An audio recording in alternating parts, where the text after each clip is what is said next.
Bonjour, vous payez plus de 2500 € d'impôts par an? Vous voulez investir dans l'immobilier?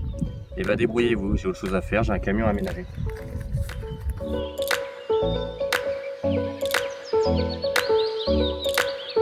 Bon, salut tout le monde, l'aventure continue.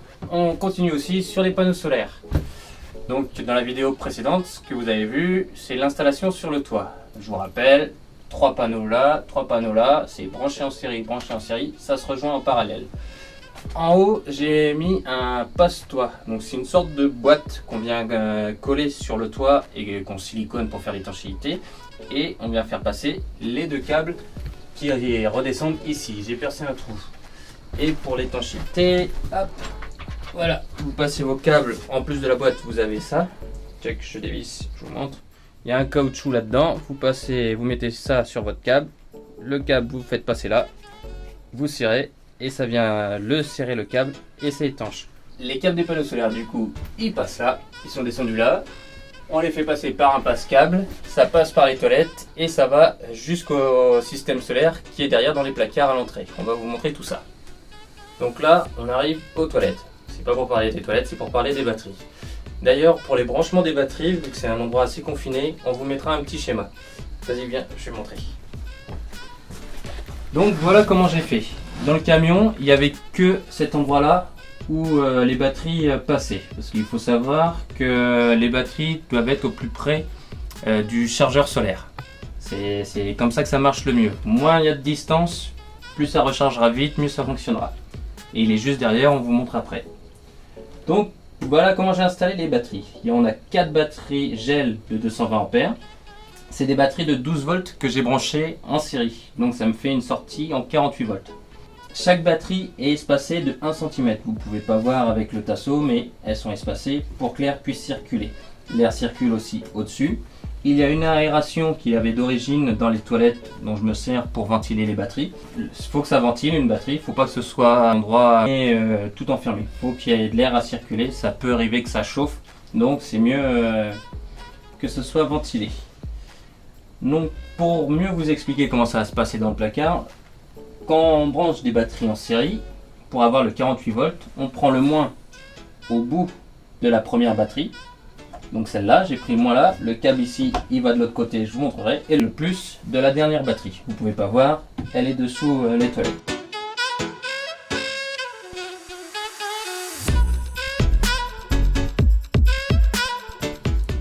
Et les câbles des panneaux solaires passent là-haut. Comme je vous ai indiqué, ça passe dans les toilettes. Donc vous voyez le passe-câble là-haut avec les 2 câbles des panneaux solaires.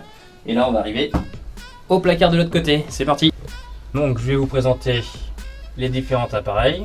Pareil, c'est difficile de filmer, donc on vous mettra des images pour bien que vous voyez. Donc ça, c'est le chargeur solaire. Donc c'est là où les batteries viennent se brancher et les panneaux solaires viennent se brancher. C'est un MPPT 150-45.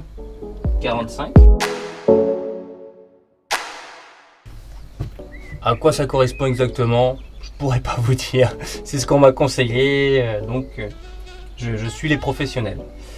Après, celui-là, c'est mon transformateur 48 volts 220 volts. Il est assez balèze parce que donc c'est le Multiplus de chez Victron.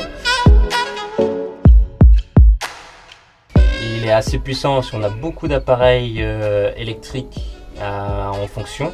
Entre l'éclairage, la machine à laver, le chauffe-eau électrique, même s'il est petit, la climatisation, le surpresseur, les batteries à recharger des téléphones et autres accessoires. Donc on a pris un truc assez imposant. Et cet appareil donc transforme les 48 volts en 220 volts pour alimenter toute la cellule. Et quand on le branche sur secteur, il permet aussi de recharger les batteries de la cellule. Donc on va attaquer la partie un peu plus technique, on va dire, même si je ne suis pas très qualifié. Donc comme je vous ai dit, dans les toilettes, il faut que les batteries soient au plus près de l'appareil qui les recharge. Donc c'est celui-là, le MPPT.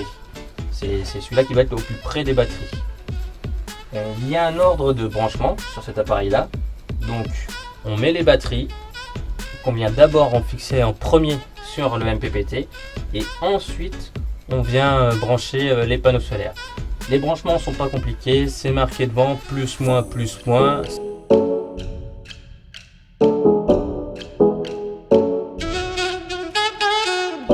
C'est indiqué aussi, vous voyez ici, il y a tous les bouquins que vous voulez lire, il n'y a pas de souci, vous pouvez y aller. C'est tout très bien indiqué. Donc, on continue. Pour bien vous expliquer comment ça se branche, donc là on mettra des photos, si vous n'allez pas tout voir. Donc, le moins que vous avez vu, que je vous ai montré sur ma batterie, sur la première batterie, vient, hop, ici, on va vous mettre une photo. Il y a un boîtier du BMW 712, donc le moins vient se fixer dessus. Donc voilà comment ça se passe ici. Donc ce que vous voyez là, hop, c'est le plus des batteries qui arrivent au fusible. Le petit fil rouge, il repart en dessous pour le maintien de charge des batteries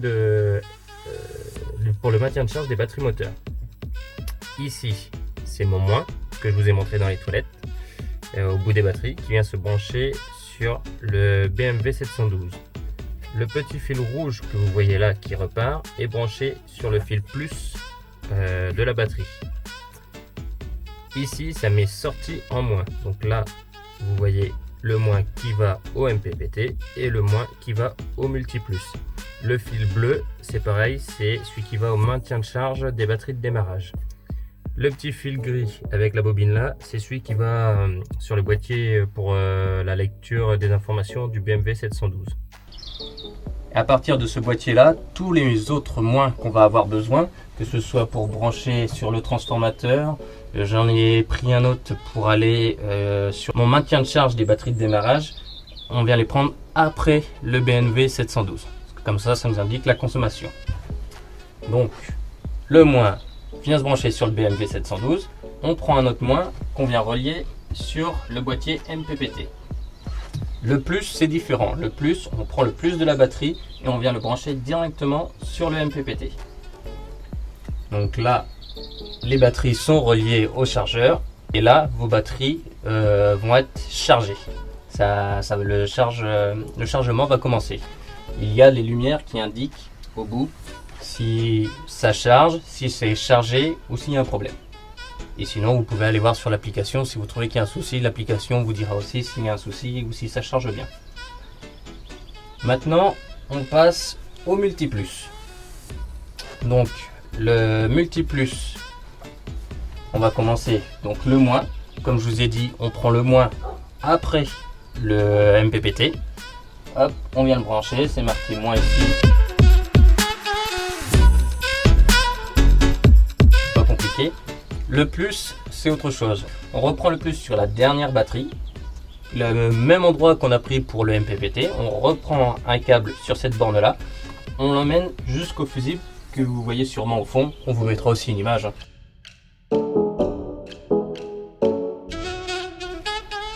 Du fusible, on reprend un autre câble qu'on vient brancher ici.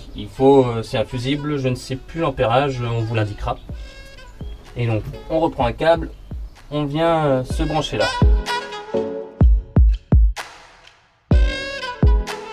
Donc ici arrive le 48 volts. Toute cette partie là va le transformer en 230 volts. Et de là, ici, donc ça c'est les câbles qui alimentent toute la cellule. À partir de là, ça va sur mon panneau électrique.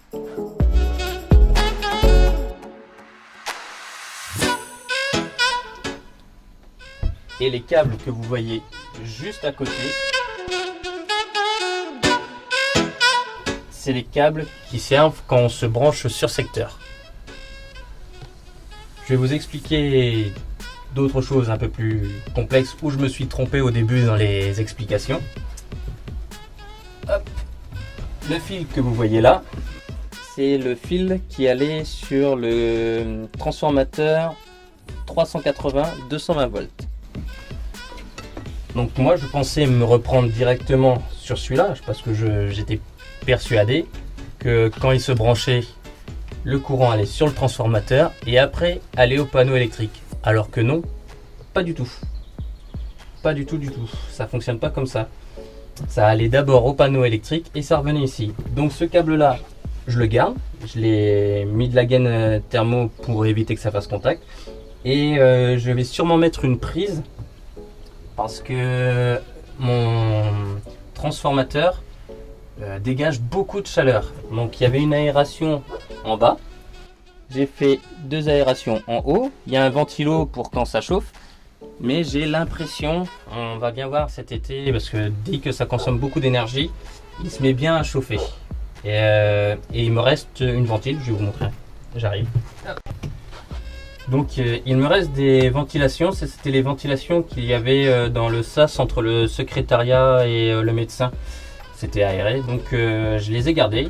J'en ai une qui va aller dans la douche et une autre que je vais peut-être garder, je vais voir. De toute façon, s'il chauffe trop, il se coupe.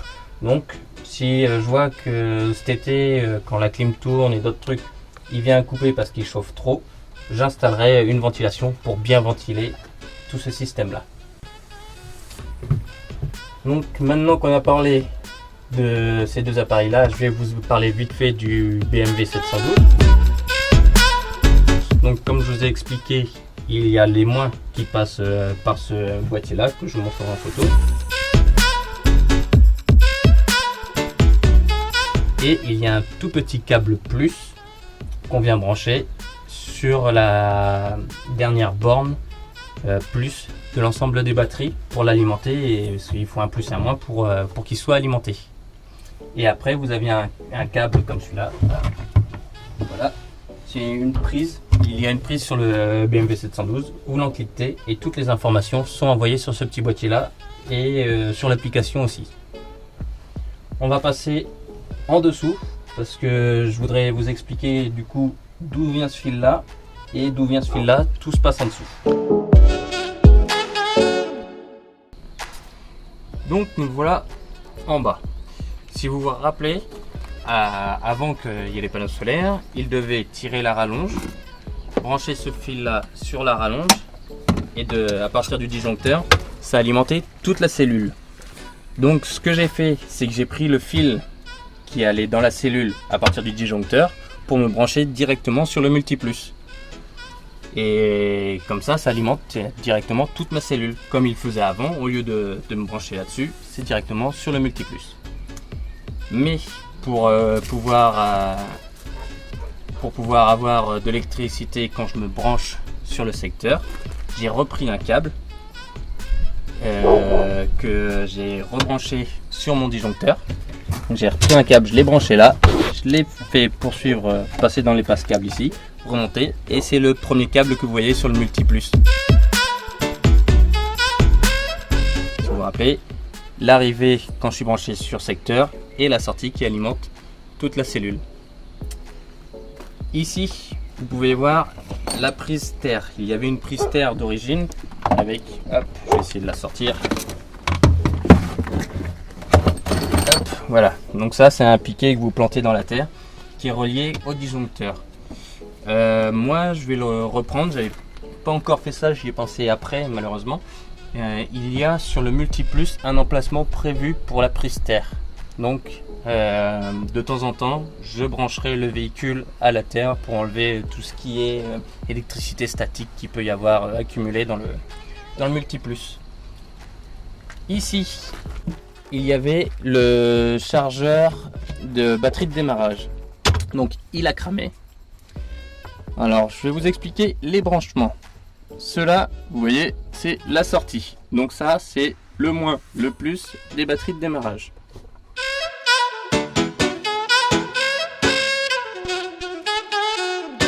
Donc on peut lire ici que c'est un 48 volts 24 volts parce que mes batteries de démarrage c'est du 24 volts et les batteries en haut c'est du 48 volts.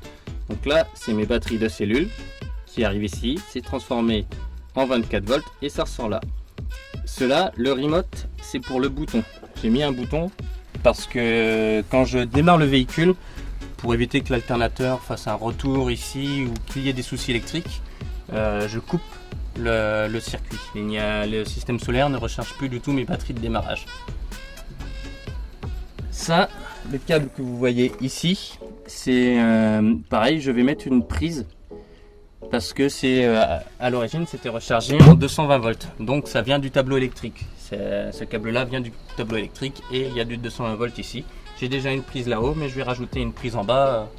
Il y a du câble, bon bah on va pas le laisser comme ça, autant mettre une prise. Donc voilà, cette vidéo se termine, j'espère qu'elle n'a pas été trop barbante. On a essayé de vous expliquer quand même pas mal de choses. Je vous ai montré comment moi j'ai fait, vous faites comme vous voulez. Là, en fonction de la configuration du véhicule, c'était la meilleure chose à faire pour les batteries, pour les convertisseurs et tout ça. Nous sommes passés par des professionnels parce que j'ai commencé à vouloir faire des recherches sur tout, sur les matériels et ce qui était bien, ce qui était pas bien, les panneaux solaires, le chargeur, le convertisseur de charge, les batteries. Et il y avait beaucoup de choses à retenir, les prix variaient beaucoup, donc c'était vraiment très galère à s'y retrouver. Hop, j'ai pris internet, MyShop Solaire. Donc nous, ils nous ont fait plusieurs devis par rapport à ce que je leur avais donné comme information. Je leur ai donné la surface du toit, je leur ai dit tout le matériel qu'il allait avoir dedans, que ça allait tout en 220 volts, qu'il allait avoir un frigo, une machine à laver, que mon éclairage était en néon, j'ai compté le nombre de néons, j'ai renseigné tout ça, qu'il allait avoir les ordinateurs à recharger, les portables. Donc à partir de toutes les informations que je leur ai données, ils m'ont fait plusieurs devis. Dans chaque devis, ils m'expliquaient un petit peu le rendement que ça allait donner, l'autonomie que ça allait donner. Donc nous on a pris un gros système parce qu'on va pas faire que les pays du sud, on va faire aussi les pays nordiques. Il y a un peu moins de soleil et mettre une machine en route, ça consomme de l'énergie. Le petit chauffe-eau électrique que je vais mettre, il va consommer aussi de l'énergie. Donc il faut vraiment un bon rendement. Dès qu'il y a un peu de soleil, il faut que ça renvoie pour recharger les batteries. Et on va avoir un maximum d'autonomie sans mettre de groupe électrogène ou se brancher. C'est pour ça que ça fait une grosse installation et qu'on a tout le toit en panneaux solaires. Donc en tout, ça nous a coûté un peu plus de 6 000 € parce que j'ai rajouté les plots de fixation pour les panneaux solaires et j'ai rajouté le régulateur de charge, le maintien de charge pour les batteries de démarrage. Donc voilà, après vous pouvez faire des économies en prenant du moins haut de gamme. Nous c'est que du Victron, c'est du haut de gamme quand même dans les kits solaires. Il existe plein d'autres fournisseurs qui sont un peu moins chers. J'espère que cette vidéo vous a plu. Là c'est fini. On va se dire à très vite pour de nouvelles aventures.